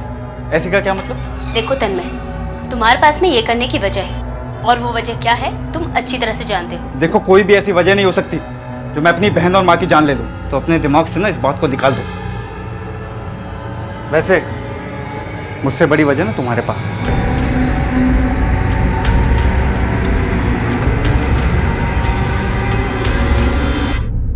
सर, कॉल रिकॉर्ड के मुताबिक 12 तारीख के दोपहर के 3 बजे के आसपास जब संजय के गाड़ी में 4 लोगों की मौत हुई, तब संजय और काजल दोनों परिवार वालों में से किसी की भी कॉल की लोकेशन न रेस्टोरेंट के आसपास थी और न ही एक्सीडेंट स्पॉट के आसपास। हो सकता है उन लोगों ने किसी को हायर किया हो। सर, दोनों फैमिलीज गाड़ी के बिजनेस में जुड़े हैं, तो मैकेनिक टाइप किसी के साथ जान पहचान होना तो बहुत ही नॉर्मल है। देखो तुषार, ये मर्डर जो है भोपाल के पास में हुआ है, इसलिए संजय की फैमिली के इन्वॉल्वमेंट के चांसेस बहुत ज्यादा है। ये अपना केशव है ना जिसकी ऑटो पार्ट्स की दुकान है, वहां पर जो उसके जितने भी एम्प्लॉइज हैं सबसे बातें करो, उनके फोन रिकॉर्ड चेक करो, जो भी क्लू मिलता है लेकर आओ। Okay sir.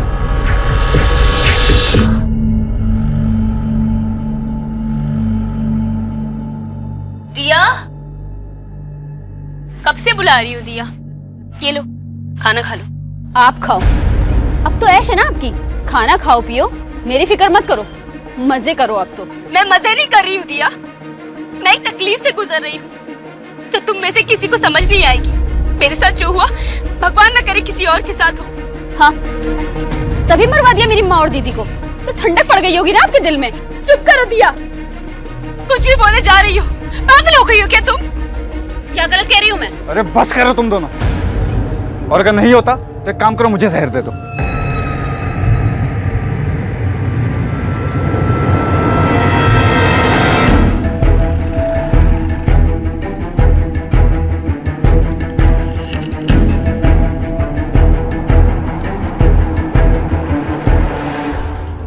हमने सारे एम्प्लॉयज के रिकॉर्ड चेक किए। सुरेश नाम का एक मैकेनिक है, 10 तारीख से गायब है। लेकिन ये हादसा तो 12 तारीख का है ना? यस सर, हमने दुकान में जाकर भी पूछताछ की, वो वहाँ भी नहीं आया, फोन भी स्विच ऑफ। और क्या इन्फॉर्मेशन मिली? सर इस सुरेश केशव जी के दुकान में पहले भी घपला किया, लेकिन केशव जी ने उसे कभी नौकरी से नहीं निकाला। ये रहम की वजह? सर दुकान में जाकर पूछताछ की, लेकिन कुछ पता नहीं चला। केशव जी से पूछताछ करके पता करना होगा। केशव से कुछ मत कहना, सुरेश को ढूंढो, उसके घर पर नजर रखो, जैसे ही सुरेश मिलता है उसको तोड़ो। बाद में हम केशव से बात करेंगे। सर पहले भी केशव की दुकान से पार्ट्स निकाल के बेचे हैं, लेकिन केशव ने तेरी कंप्लेन नहीं की, तुझे हमेशा माफ किया। इतनी मेहरबान क्यों है वो तेरे पर? बोल! केशव जी बहुत अच्छे इंसान हैं, उनके बहुत उपकार है मुझ पर। उन्होंने मुझे सुधरने का मौका दिया, लेकिन मैं ही कुत्ते की दुम था साहब, कभी सुधरा नहीं। आप बताएंगे कि सुरेश पे इतनी मेहरबानी की वजह क्या है? गलती किससे नहीं होती सर? अगर मैं उसे सजा दिया होता तो क्या सुधर जाता? इसलिए सर। कहीं ऐसा तो नहीं उससे एक बड़ी गलती करवाने के लिए उस पर मेहरबानी कर रहे हैं? नहीं सर, मैं तो बस इतना ही चाहता था कि सुरेश की गलती की सजा उसके घर वाले ना भुगते। आपके घर में बहुत सारी प्रॉब्लम चल रही है, कभी आपने उसको सॉर्ट आउट करने की कोशिश की? आपको क्या लगता है हमको मालूम नहीं है? हम अच्छी तरह से जानते हैं कि कोई करीबी कातिल है, हम तो सिर्फ उसकी वजह ढूंढ रहे हैं। सर प्रॉब्लम किस घर में नहीं होती सर? और इसी प्रॉब्लम को दूर करने के लिए आपने सुरेश से अपनी बीवी और बेटे को मरवा दिया, और यहाँ बैठ के अच्छा बनने का नाटक कर रहे हैं आप। सर ऐसा लगता है आपको? तो ठीक है ना सर, फांसी पे चढ़ा दीजिए मुझे, जो चाहे वो सजा दे दीजिए, मंजूर है मुझे। ठीक है, आप जाइए।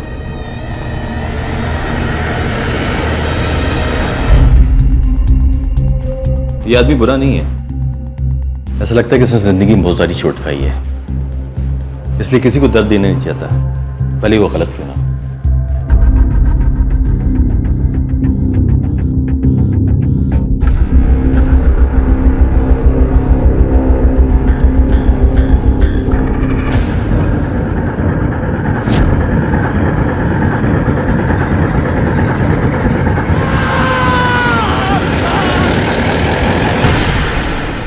कुछ नहीं होगा भैया को, आप शांत हो जाइए। सर तन्मय को अभी तक होश नहीं आया है। जब तन्मय पर हमला हुआ तो वहाँ खड़े लोगों ने बताया कि दीपक नाम के एक आदमी ने तन्मय पर हमला किया और वहां से भाग गया। तन्मय कहाँ है? सर इधर। ये दीपक कौन है? आप लोग क्या जानते हैं उसके बारे में? सर वो दीपक भैया के गैराज में काम करता था। दीपक ने आपके भाई को मारने की कोशिश की, ऐसा काम वो क्यों करेगा? क्योंकि काजल और दीपक एक दूसरे से प्यार करते थे, इसलिए। हाँ सर, दीदी अक्सर भैया के गैराज जाया करती थी। दीदी मैं जल्दी से टिफिन दे के आती हूँ, फिर हम शॉपिंग पे चलेंगे। ठीक है आप रुको, मैं जल्दी से टिफिन दे के आती हूँ।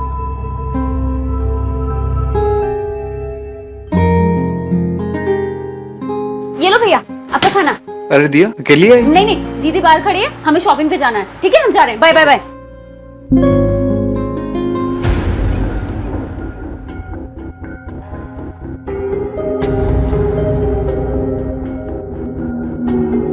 मेरे साथ चलो दीदी। क्या हुआ है? मेरे साथ चलो। लेकिन हुआ क्या है? ये सब क्या हो रहा है? क्या? उस मैकेनिक के साथ मैंने सब देखा। देखो सच सच बोलो वरना घर जाके बता दूंगी। नहीं दिया, किसी से कुछ मत कहना। वो दीपक है, मैकेनिकल इंजीनियरिंग की पढ़ाई कर रहा है, अपना खर्चा चलाने के लिए भैया के यहाँ गैरेज में काम करता है। और तुमसे प्यार भी करता है ना? कब से चल रहा है ये सब? अब 3 महीने हो गए। अगर माँ भैया को पता चला ना तो सोचो क्या होगा।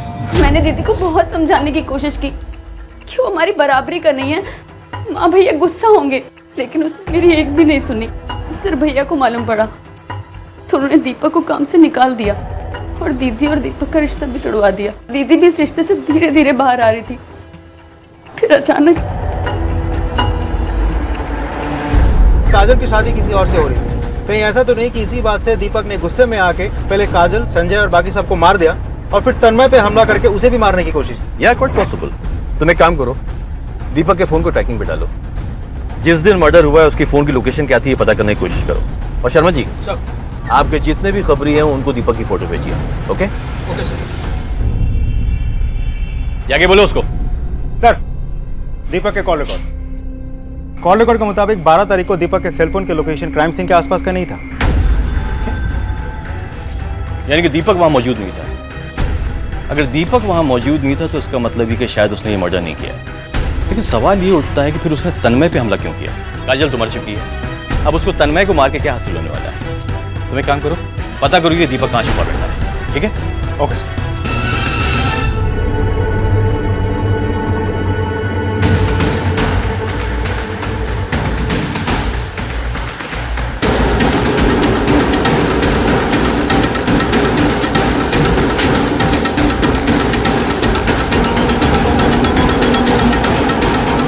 सर तन्मय ने मेरे प्यार को मार डाला सर, मेरी काजल को मार डाला। तू इतने यकीन के साथ कैसे कह सकता है? बोलो क्यों बुलाया तुमने मुझे यहाँ? पता है, लड़के वाले दहेज मांग रहे 15 लाख रुपए। भैया के पास इतने पैसे नहीं है और माँ जिद पे अड़ी है कि शादी होगी तो वही होगी। मन कर रहा है कि मैं जान दे दूं। नहीं काजल, काजल तुम मेरी बात सुनो। काजल हम लोग भाग के शादी कर लेते हैं। नहीं दीपक, मैं अपनी फैमिली की बदनामी नहीं चाहती, इसलिए कह रही हूँ हो सके तो मुझे भूल जाओ और प्लीज मुझे माफ कर देना। भले ही मेरी शादी भानी होगी पर मैं तुमसे शादी नहीं कर पाऊंगी। सर ये सच था कि तन्मय दहेज के पैसे इकट्ठे नहीं कर सकता था, इसीलिए मुझे लगा कि दहेज से बचने के लिए उसने मेरी काजल को मार दिया। सर इसीलिए मैं उसे मारना चाहता था।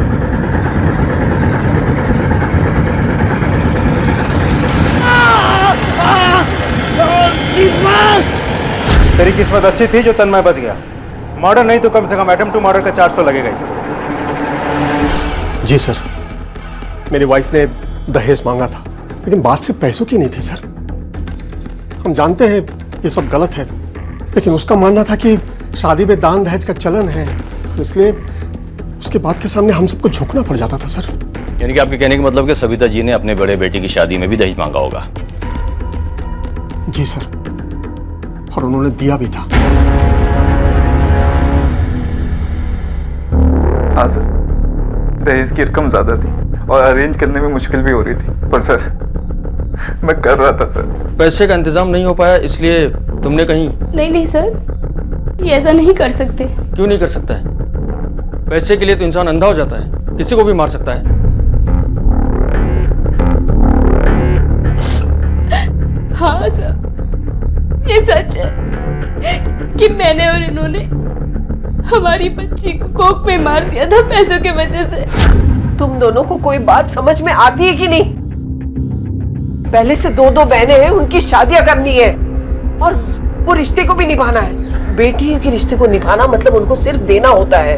ऐसे में बेटी हो गई तो हम क्या करेंगे, ये सोचा है तुम लोगों ने? माँ जी, आपने भी तो बेटियों को जन्म दिया ना। माँ जी प्लीज। दिया है, लेकिन तब मुझे समझ नहीं थी, अब समझ आ गई है। माँ जी प्लीज मेरे साथ मत करिए माँ जी। नहीं, मुझे कुछ नहीं सुनना। तन्मय, मैं डॉक्टर से बात करती हूँ, तुम दोनों वहां चले जाना। आप लोगों को पता है लड़का है या लड़की ये चेक करना इलीगल है? कहाँ से कराया था? सारा डिटेल दीजिए हमें। उस डॉक्टर और हॉस्पिटल को भी नहीं छोड़ेंगे हम। आप लोगों के खिलाफ भी केस चलेगा, सजा तो आप लोगों को भी मिलेगी। बेटियां घर की लक्ष्मी होती हैं, देवी होती हैं। न जाने कितने महान उपनाम हम अपनी बेटियों को देते हैं, लेकिन जिस परिवार में बेटियों को कोख में ही मारा जाएगा, जन्म लेने के बाद भी बोझ समझा जाएगा, क्या वो परिवार कभी खुश रह पाएगा? पुलिस के लिए कार में 4-4 हत्याएं अब भी एक बड़ा सवाल बनी हुई थी। पुलिस की शक की सुई संजय और काजल दोनों के परिवारों के बीच घूम रही थी, लेकिन अब तक ना तो कोई पुख्ता वजह सामने आई थी और ना ही कोई सबूत मिला था। पर पुलिस को ऐसा लग रहा था कि शायद उन्हें वजह मिल गई। सर गुना पुलिस को तन्मय के खिलाफ कुछ भी नहीं मिला और 12 तारीख को जब ये हादसा हुआ उस दिन भी तन्मय के मोबाइल की लोकेशन क्राइम सीन के आसपास का नहीं था। सर तन्मय की बीवी अंकिता और बहन दिया के कॉल रिकॉर्ड चेक करके भी हमें ऐसा कुछ भी नहीं मिला जिसके आधार पर हम उन पर शक कर सकें। काजल की फैमिली से कोई भी शक के दायरे में नहीं आ रहा है, तो फिर क्या संजय की फैमिली से? सर राकेश और सीमा के पड़ोसियों से पूछताछ में एक चौंकाने वाली बात सामने आई है। क्या? सर राकेश कभी अपने माँ बाप के घर नहीं जाता था क्योंकि वो अलग रहता था, लेकिन उसका भाई संजय अक्सर राकेश के घर आता था, वो भी तब जब राकेश घर पे न हो।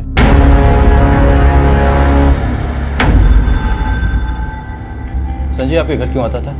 संजय मेरे पति के भाई थे, वो हमारे घर क्यों नहीं आ सकते? आपके पति का भाई है? अगर वो आपके पति के भाई तब फिर आप लोग उसके घर क्यों नहीं जाते थे? जवाब दीजिए, मैंने कहा जवाब दीजिए।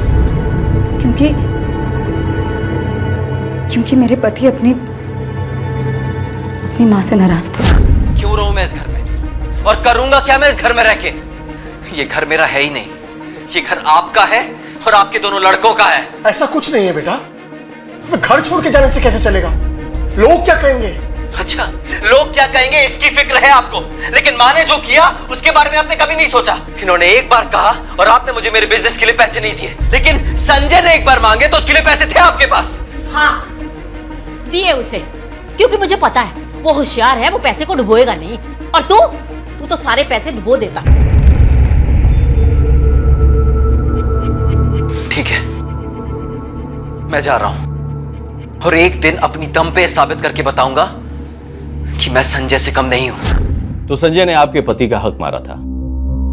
देखिए, हमने आपके पति के कॉल रिकॉर्ड्स चेक किए हैं, वो संजय से बात ही नहीं करते थे, लेकिन संजय आपसे बराबर बात करता था। वो आपसे मिलने भी आता था आपके घर पर, और खासकर उस वक्त आता था जिस वक्त आपके पति घर पर मौजूद नहीं होते थे।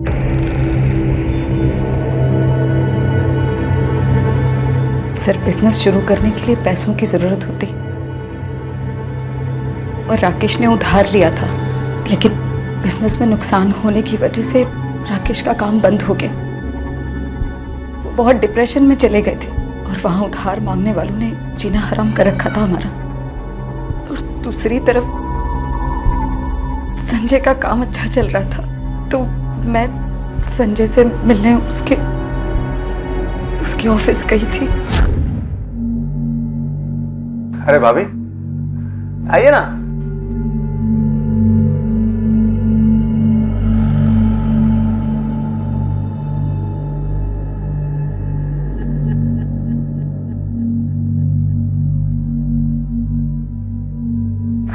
ये लीजिए, पानी पीजिए। कहिए भाभी। संजय, आपके भैया को बिजनेस में बहुत नुकसान हुआ है, हमें पैसों की जरूरत थी।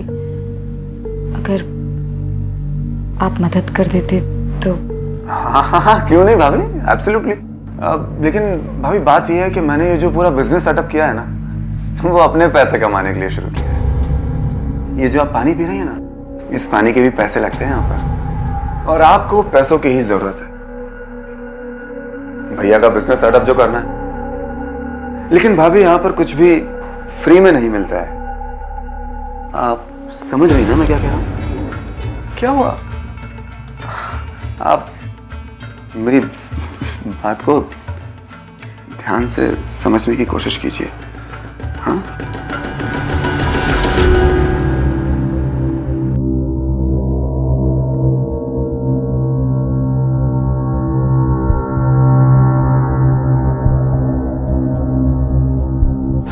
इतना कुछ आपके साथ में हो रहा था, लेकिन इसकी भनक किसी को लगी नहीं। पता चल गया था सर, मेरे ससुर जी को सब पता चल गया था।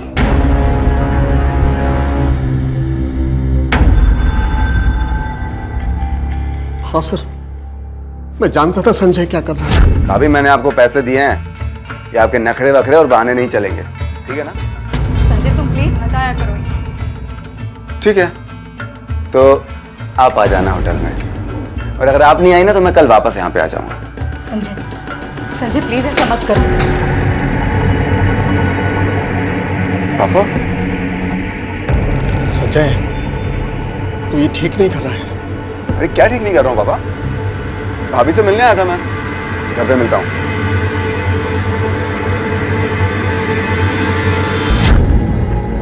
सब कुछ जानते हुए भी मैं अंधा बना बैठा था सर। कैसे करता? अगर मुंह खोलता तो अपनी ही फैमिली की बदनामी होती ना सर। ये सही है कि परिवार को जोड़कर रखने के लिए इंसान को कई बार छोटी छोटी बातों को अनदेखा कर देना चाहिए, लेकिन यहां जो हो रहा था वो बहुत गलत था, अपराध था। लेकिन अब पुलिस संभावनाएं तलाश रही थी कि एक कार में 4 लोगों की एक साथ हुई हत्या क्यों की गई थी और किसने की थी। ये केस पुलिस के लिए एक अनसुलझी पहेली बन गया था। हर एंगल से जांच की जा रही थी, लेकिन नतीजा कुछ नहीं निकल रहा था। पर संजय का सच पता चलने के बाद पुलिस को कुछ उम्मीद नजर आ रही थी। हाँ सर, मुझे पता था सीमा के साथ जो भी हुआ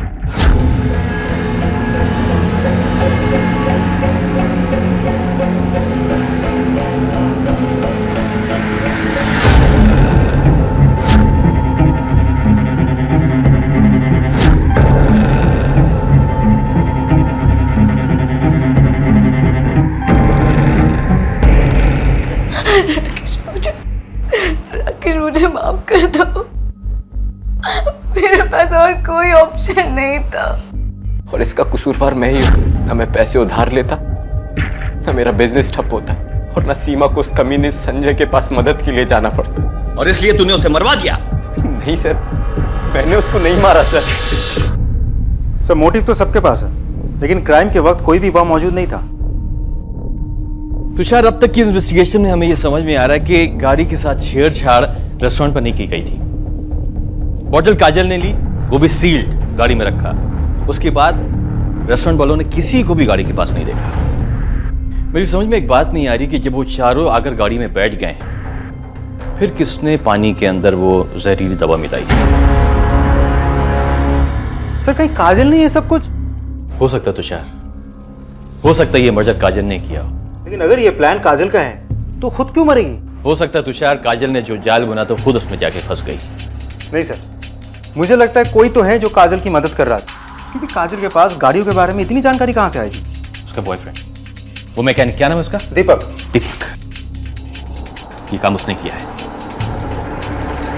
सर मैंने सच में कुछ नहीं किया है, मेरा विश्वास कीजिए। काजल मुझसे मिलने के लिए किसी भी बहाने से गैरेज आती थी सर। तुम यहाँ? अरे मेरे भैया का गैरेज है, जब मन करेगा तब आऊंगी, जब मन करेगा तब जाऊंगी। हाँ हाँ, तुम्हारे भाई का गैरेज है, लेकिन तुम्हारे भाई ने अगर मुझे तुम्हारे साथ यहाँ देख लिया ना तो मेरी नौकरी चली जाएगी। अरे भैया ना घर गए हैं खाना खाने, वो नहीं आने वाले। मुझे गाड़ी ठीक करना सिखाओ ना प्लीज। तुम गाड़ी बनाना सीखोगी? ये तुम्हारा काम थोड़ी है। प्लीज। सर काजल ने मुझसे करीबी बढ़ाने के लिए धीरे धीरे कार के बारे में सीखना शुरू किया।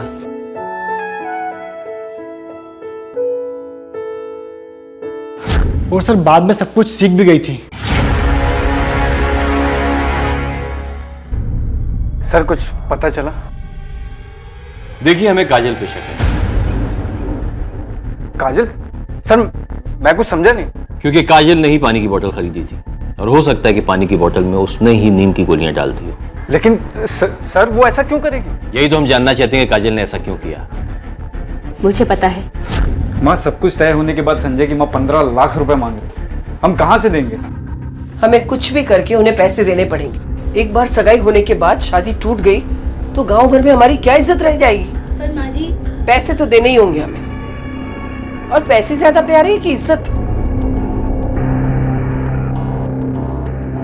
दीदी दहेज की रकम को लेके बहुत टेंशन में थी। एंगेजमेंट के बाद वो काफी बातें करती थी संजय से, और एक दिन उसने उसे मिलने के लिए बुलाया। देखो संजय, मैं नहीं चाहती कि मेरी वजह से भैया को कोई भी प्रॉब्लम हो। तुम कहना क्या चाहती हो? यही कि 15 लाख रुपए दहेज मांगकर तुम्हारी मम्मी ने मेरे भाई के लिए बहुत बड़ी प्रॉब्लम खड़ी कर दी है। लिसन काजल, मम्मी ने जो भी डिमांड रखी है वो बिल्कुल सही है, और ये तो आजकल का चलन है। और तुम ये सोचो ना कि तुम्हें 15 लाख रुपए में मुझ जैसा काबिल लड़का मिल रहा है। आई मीन बहुत सस्ता सौदा है तुम्हारे लिए। और वैसे भी ना काजल, हमें बड़ों के मामले में दखलंदाजी नहीं करनी चाहिए। वो लोग अपने आप निपट लेंगे, डोंट वरी। सर दीदी उस दिन बहुत उदास थी, वो संजय से बिल्कुल शादी नहीं करना चाहती थी। मम्मी चाहे कुछ भी कर लो, लेकिन मैं उस संजय से शादी नहीं करूंगी। तो क्या तू वो 2 टके के मैकेनिक से शादी करेगी? मेरे जीते जी मैं ये नहीं होने दूंगी। और सोचा है कभी तूने कि तुम्हारे साथ कुछ ऊंच नीच हो गई तो तुमसे कौन शादी करेगा? किसी जानवर से करवा लूं, पर उस लालची आदमी से मैं शादी नहीं कर सकती मम्मी। शादी तो तुम्हारी वही होगी। और अगर पैसों की बात है ना, तो ये इतना बड़ा घर तुम्हारे बाबा मेरे नाम पे छोड़ के गए ना, उसे मैं बेच दूंगी। लेकिन तुम्हारी शादी तुड़वा कर मैं सबके सामने अपना मजाक नहीं बनवाऊंगी। समझ गई तुम? हम खुश रहें, इसलिए काजल ने अपने प्यार की कुर्बानी दी, दीपक से रिश्ता तोड़ दिया। वो मेरे लिए भी इतना कुछ सोच रही थी, और उस दिन जब वो संजय के साथ भोपाल जाने वाली थी। अबे तन्मय, आज दिन में पीने की प्लानिंग? जहर पीने की हिम्मत नहीं है ना, तो इससे ही काम चला रहा हूँ। लेकिन हुआ क्या भाई? अरे तंग आ गया। हालत देखिए मेरी, अगर ऐसे ही चलता रहा ना तो खुद को और अपनी बीवी को मार दूंगा या फिर अपनी माँ को और बहन को मार दूंगा। उसने मेरी सारी बातें सुन ली, कहीं इसीलिए तो उसने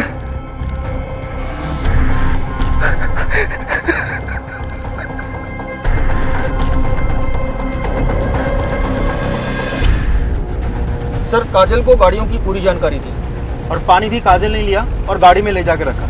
लेकिन इससे ये कैसे साबित होता है कि मर्डर काजल ने किया है? साबित ये तब होगा जब हमें यह सबूत मिलेगा कि काजल ने स्लीपिंग पिल्स खरीदी थी। तुम एक काम करो, गुना से लेकर भोपाल तक जितने भी मेडिकल शॉप हैं उनकी सीसीटीवी फुटेज चेक करो, उनकी बिल बुक चेक करो, पता लगाओ क्या काजल ने स्लीपिंग पिल्स खरीदी थी। Okay sir.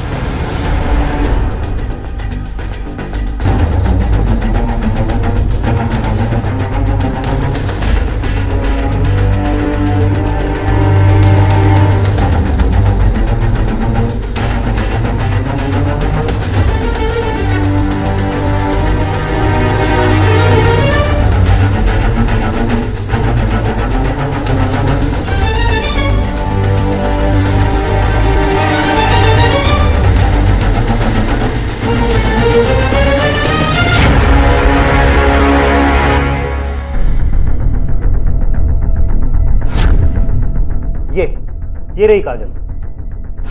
इसका मतलब इसने ही दवाइयां खरीदी? मतलब सबको मारकर खुद भी मर गई? काजल ये सब क्यों? काजल अपनी मां से नाराज थी क्योंकि काजल की मां को उसके भाई की तकलीफों का एहसास नहीं था। संजय और उसकी मां से इसलिए नाराज थी क्योंकि वो दोनों दहेज मांग रहे थे। इसलिए किसी बहाने से उसने एक मेडिकल शॉप पे गाड़ी रोकी और वहां से ये पिल्स खरीदी। संजय, मेरे सर में थोड़ा दर्द हो रहा है, अगर आगे कहीं मेडिकल दिखे तो प्लीज रोक लेना, मैं दवाई ले लूंगी। हाँ।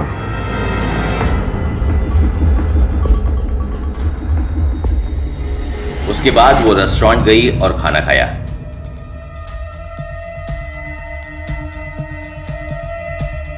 वहीं रेस्टोरेंट में काजल ने पानी खरीदा और उस पानी में नींद की गोलियां मिला ली और फिर वो पानी गाड़ी में जाकर रख दिया।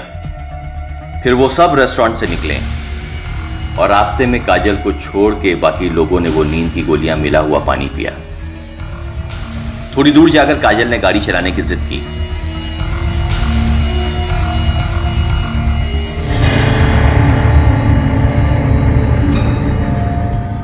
जब गाड़ी के अंदर सब सो गए तो काजल ने गाड़ी किसी सुनसान इलाके में जाके रोक दी और उसके बाद एसी का पाइप काटा और उसके वेंट को टेप कर दिया ताकि गैस आराम से गाड़ी के अंदर जा सके। उसके बाद काजल ने वापस गाड़ी में बैठ के वो पानी पिया और नींद में गाड़ी तब तक चलाती रही जब तक वो बेहोश ना हो गई और इसलिए गाड़ी का एक्सीडेंट हो गया और गाड़ी के अंदर कार्बन मोनोऑक्साइड की वजह से सबकी मौत हो गई। काजल ने जो कुछ भी किया बिल्कुल गलत किया।